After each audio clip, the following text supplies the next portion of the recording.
আপনার ফোনের inbox check করলে নিশ্চয়ই এরকম অনেক মেসেজ পাওয়া যাবে যেগুলো আপনি কখনোই চেক করেন না।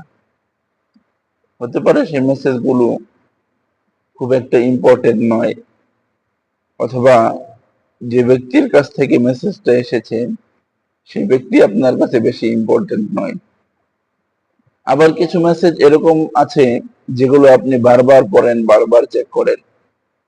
হতে পারে মেসেজটা খুব ইম্পর্টেন্ট, অথবা যে ব্যক্তির কাছ থেকে মেসেজটা এসেছে সেই ব্যক্তিটা খুব ইম্পর্টেন্ট। কিন্তু আপনি কি জানেন আপনার কাছে এইরকম কিছু মেসেজ আছে যেগুলো আপনার জন্য অবশ্যই গুরুত্বপূর্ণ এবং খুব আপনার নিকটবর্তী, সবচেয়ে নিকটবর্তী যিনি তার কাছ থেকে এসেছে সেটি হচ্ছে আল্লাহ তাআলার কোরআন, এবং সেই প্রিয় মানুষ, প্রিয় ব্যক্তি, প্রিয় সত্তা হচ্ছে আল্লাহ তাআলা। অথচ সেই কোরআনকে খুলে দেখার সময় আপনার হচ্ছে না।